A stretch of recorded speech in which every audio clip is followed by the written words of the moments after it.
আমরা ভাগবত কিসের জন্য শুনছি? আমাদের ভাগবত শ্রবণ করার মূল কারণ কি? আমাদের ভাগবত শ্রবণের মূল কারণই হলো আমরা সবাই সুখ চাই। যেটা একদম পার্টিকুলার সত্য কথা, আমি সেটাই বলছি, তাই তো? ভাগবত আমরা সবাই কিসের জন্য শ্রবণ করছি? আমরা এখানে কিসের জন্য এসেছি, বা সবসময় ভাগবতের জন্য কেন লালায়িত হয়ে থাকি? আমাদের শুধু একটি কামনা, আমরা যেন সুখ পাই। এই সংসারের মধ্যে কেউ দুঃখ চায় না। দুঃখ চায়? কেউ দুঃখ চায় না। দুঃখ তো শুধু একজনই চেয়েছিলেন, কে? কুন্তী। আমরা কেউ দুঃখ চাই না, আমাদের সবাইকে সুখ চায়। সুখ মানে কি? আমার স্বামী ভালো থাক, আমার পুত্র ভালো থাক, আমার শরীর সুস্থ থাক, টাকা পয়সা ইনকাম হতে থাক, এটাই তো সুখ। আমরা সংসারের সুখ এটাকেই মনে করি, তাই তো? আর এই সুখ যদি মানুষ সবসময় পেয়ে যায়, তাহলে মানুষ তখন ভগবানকে আর মনে রাখে না। একটা কথা বিচার করে দেখো, খুব ভালো টাকা ইনকাম হচ্ছে, মাসে মাসে ব্যাংকে 50,000 ঢুকে যাচ্ছে, 1 লাখ টাকা ঢুকে যাচ্ছে, ভালো রোজগার চলছে, স্বামীও ভালো আছে, স্ত্রীও ভালো আছে, শরীরে কোনো রোগ নেই, ব্যাধি নাই, ঘরের মধ্যে সন্তানও ভালো আছে, তাহলে তাকে আর কিছু চাই? হ্যাঁ, চাই কি? বিষয়ে উন্মুক্ত জীব যখন এইসব পেয়ে যাবে, তখন নিজেকেই ভগবান বলে মনে করবে। তখন কেউ যদি বলে ভগবান কি, বলে ভগবান টবান কিছু হয় না। হ্যাঁ, কিন্তু যখনই ভগবান উপর থেকে মহারাজ ঝটাক করে একটা ঝটকা দেবে, সঙ্গে সঙ্গে হে ভগবান। তা জীবনে তার জন্য দুঃখ, জীবনে তার জন্য কষ্ট, এগুলোর খুব দরকার আছে। দুঃখ যদি না হয়, কষ্ট যদি না হয়, এই সংসারে কেউ ভগবানকে কখনো ডাকবেই না। ভগবানকে ডাকার একমাত্র কারণ হলো সুখ। মানুষ শুধু সুখের জন্য ভগবানকে ডাকে। মানুষ স্বর্গেরও কামনা কেন করে? স্বর্গের কামনা কেন করে? সুখের জন্যই তো। দুঃখের জন্য কেউ স্বর্গের কামনা করে? তাহলে সবাই বলতো প্রভু নরক দাও। দুঃখই যদি চাই, তাহলে সবাই বলতো নরক দাও। বস্তুত এই সংসারের মধ্যে দুঃখ কেউ চায় না, সবাই একমাত্র শুধু সুখই চায়। তা যেই জীব ভগবানের আশ্রিত হয়ে থাকে, ভগবানের আশ্রয় নিয়ে থাকে, অভিমান থেকে শূন্য থাকে, নিত্য ভগবানের সামনে শরণাগত হয়ে থাকে, ভগবান তাকে সব কিছু দেয়। ভগবান তাকে সব কিছু দেয়। তাকে বৈভব দেয়, অর্থ দেয়, খুব সুন্দর মহারাজ স্বামীও পায়, স্ত্রীও পায়, সন্তানও খুব ভালো পায়, আর ভগবানের ভক্তিও পায়। এর থেকে উত্তম আর কি হতে পারে? তার জন্য ভগবানের শরণাগতি নিয়ে থাকে। আজকাল আপনারা একটা খবর দেখছেন হবে, ভারতের নয়, এশিয়ার সবথেকে বড় অর্থবান, সবথেকে বড় পয়সাওয়ালা ব্যক্তি আম্বানি, আম্বানির ছেলের বিয়ে হচ্ছে। তো ছেলের বিয়েতে পুরো দুনিয়ার যত বড় বড় নেতা মন্ত্রী, যত বড় বড় বিজনেসম্যান, সবাইকে ডেকেছে। যত বড় বড় হিরো হিরোইন সব চলে এসেছে। আমি দেখছি ওই আম্বানির ছেলেকে ওই একটা ইন্টারভিউর মধ্যে দেখাচ্ছিল নিউজে, তার ছেলেকে কোনো রিপোর্টার জিজ্ঞাসা করছে যে আপনারা এত কিছু অর্গানাইজ করলেন, এত সব কিছু পেয়েছেন, তা আপনার কিরকম মনে হয় জীবনে আমরা এত কিছু পেলাম? ছেলেটা উত্তর দিচ্ছে, অল্প বয়সের ছেলে, বোধহয় 28-30 বছর হবে, বেশি থেকে বেশি। সে সেই ছেলে উত্তর দিচ্ছে, বলে সব ঠাকুরের কৃপা। সেই ছেলেটা বলছে সব ঠাকুরের কৃপা, সব কুছ ঠাকুরজি কি কৃপা হ্যায়। বলছে আমার ঠাকুমা অনেক বড় গোপাল ভক্ত, শ্রীনাথজির ভক্ত। নাথদ্বারায় শ্রীনাথজি আছে রাজস্থানে, ওরা শ্রীনাথজির খুব ভক্ত, ঘরের মধ্যে শ্রীনাথজির মন্দির বানিয়ে রেখেছে। সকাল থেকে বিকেল পর্যন্ত ঠাকুমা পুজো পাঠ নিয়ে থাকে। ও বলছে আমার বাবা অনেক বড় শিব ভক্ত, বলছে আমার বাবা অনেক বড় শিব ভক্ত, ভোলেনাথের ভক্ত। আমার মা সেও ঠাকুমার মতন খুব কৃষ্ণ ভক্ত, সবসময় ঠাকুরের পুজো পাঠ নিয়ে থাকে, মধুরাষ্টকম নিত্য পাঠ করে। মধুরাষ্টকম অধরম মধুরম বদনম মধুরম নয়নম মধুরম হসিতম মধুরম, শ্রী বল্লভাচার্য মধুরাষ্টকম রচনা করে গেছেন। ও বলছে আমি রোজ পুজো করি। বিচার করে দেখো, ভারতের সব থেকে বড় পয়সাওয়ালা, শুধু ভারতের নয় এশিয়ার সব থেকে বড় পয়সাওয়ালা, তারা কি বলছে, আমরা সব সময় ঠাকুরের সেবা নিয়ে থাকি। কেউ ভাবতে পারবে?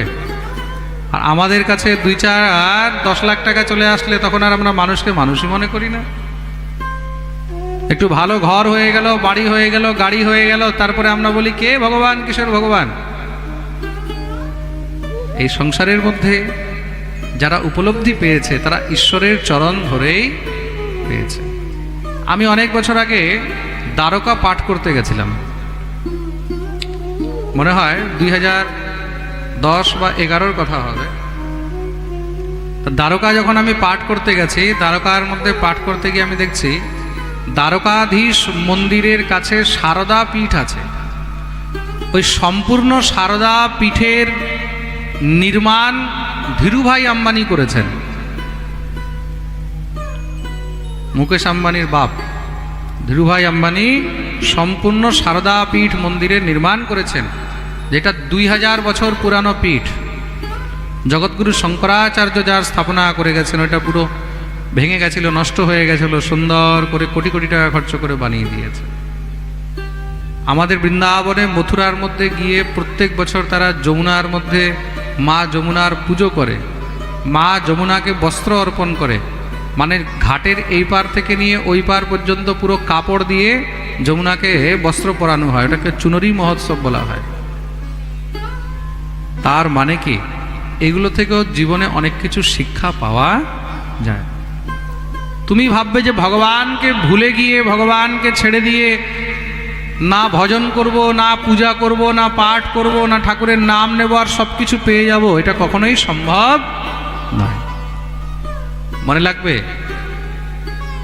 সংসারের মধ্যে সুখ, সম্পত্তি, বৈভব, ঐশ্বর্য যদি পেতে হয় তাহলে তোমাকে গোবিন্দের চরণ ধরেই রাখতে হবে। তার চরণ ধরলেই তখন সুখও পাবে, সম্পত্তিও পাবে, ভালো হয়ে যায়। কিসে বলে? সৎসঙ্গ পেয়ে। ভালো লোকের সঙ্গ করবে, সবসময় ভালো লোকের সঙ্গ করবে, দুষ্ট লোক থেকে দূরে থাকবে। যে সবসময় উল্টোপাল্টা কথা বলে, পরনিন্দা পরচর্চা করে, যে সবসময় গালাগালি দেয়, এমন ব্যক্তি থেকে দূরে থাকবে। খুব মন দিয়ে শুনবে কিন্তু। এক মায়ের গর্ভে 2টি টিয়া পাখি হয়েছে। এক টিয়া মানে শুকপক্ষী, সেই শুকির গর্ভে 2টি শুকপক্ষী হয়েছে। শিকারী এসে ধরে নিয়েছে, ধরে বাজারে বিক্রি করেছে। এক টিয়া পাখি এক ডাকাত কিনে নিয়ে গেছে, এক টিয়া পাখি এক ডাকাত কিনে নিয়ে গেছে, আরেক টিয়া পাখিকে সাধু নিয়ে গেছে। 2 টিয়া পাখি বড় হচ্ছে। সাধুর কাছে যেই টিয়া পাখি ছিল সে রাম রাম বলে, রাম রাম রাম রাম রাম রাম রাম রাম রাম রাম রাম। আর ডাকাতের কাছে যে টিয়া পাখি ছিল সে শুধু গালাগালি দেয়, শালা শালা শালা শালা, যা পারে তাই বলে। মহারাজ প্রেম সে বলো।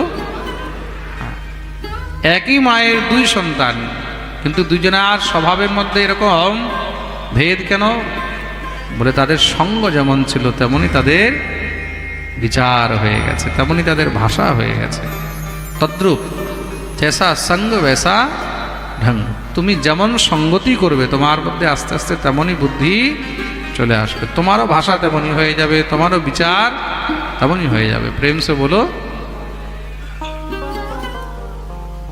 सठ सुध रही सत संगति पाए, सठ सुध रही सत संगति पाए, सठ सुध रही सत संगति पाए, सठ सुध रही संगति पाए।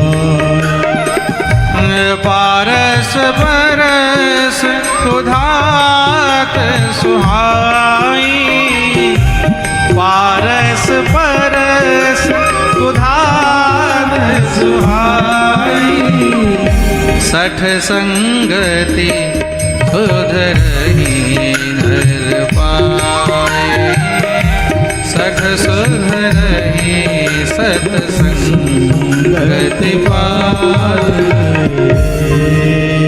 ষট সুধরহি সৎসঙ্গতি পাই। ষট দুষ্টও কিন্তু সুধরে যায়, কি করে বলে সৎসঙ্গ পেয়ে। দুষ্টও সুধরে যায় সৎসঙ্গ পেয়ে। একবার সেই ডাকাতের ওখান থেকে সেই টিয়া পাখিটা ছাড় পেয়েছে, উড়ে গেছে। আর এদিকে সাধুর এখান থেকে সেই টিয়া পাখিটা ছাড় পেয়েছে, সে উড়ে গেছে। দুইটা উড়ে আবার এক জায়গায় জমা হয়েছে, এক ডালের উপরে বসেছে। ডালের উপরে বসেছে, ডালের উপরে বসেই একজন একজনের সঙ্গে কথা বলছে। কথার মধ্যে যেই টিয়া পাখিটা সজ্জন ছিল, সে তো তাকে রাম রাম দণ্ডবোধ পরিচয় জিজ্ঞাসা করছে। আর সে ওকে, হ্যাঁ বল বল কি বলছিস, আরে ছাড় তো। দুজনের মধ্যে পরিচয় আরম্ভ হয়েছে। বলছে তোকে কোথাও দেখেছি মনে হচ্ছে। বলে তোকেও কোথাও দেখেছি মনে হচ্ছে। বলে আচ্ছা তুই কোথায় ছিলিস? বলে জানি না, জন্মের পরে আমাকে কিছুদিন পরে কোনো শিকারি ধরে নিয়েছিল। তা আমার সঙ্গে আমার এক ভাই ছিল, একজন তাকে কিনে নিয়ে গেছে, একজন আমাকে নিয়ে গেছে। বলছে আরে আমারও তো সেম কেস। কোথায়? বলে অমুক জায়গায়। আরে তো তুই তো আমার ভাই। বলছে তুই তো আমার ভাই, কিন্তু ভাই তোর ভাষা এত খারাপ কেন? বলছে তোর ভাষা এত ভালো কেন? বলে দেখ, আমি এক সাধুর কাছে থাকতাম। দ্বিতীয় কথা বলছে, আর আমি এক ডাকাতের কাছে থাকতাম। তো যে সাধুর কাছে আছে তার স্বভাব সাধুর মতন, যে ডাকাতের কাছে আছে তার স্বভাব ডাকাতের মতন। পারস পরস ক্ষুধাত সোহাই, যেরকম স্পর্শমণির একটা মণি হয়, তাকে পারসমণি বলা হয়। কি বলা হয়? পারসমণি। তো পারসমণির মধ্যে যদি লোহাকে স্পর্শ করে দেওয়া হয়, লোহার সঙ্গে ছোঁয়া লাগলেই সে লোহাও সোনা হয়ে যায়। তদ্রূপ সাধু সঙ্গ, মহৎ সঙ্গ কেন দরকার? এই কারণেই সাধু সঙ্গ, সৎসঙ্গ দরকার। সৎসঙ্গ করলে, মহৎ সঙ্গ করলে তখন দুষ্টতাও আস্তে আস্তে শিষ্টতার মধ্যে পরিবর্তন হয়ে যায়, খারাপও আস্তে আস্তে ভালো হয়ে যায়। প্রেম সে বলো।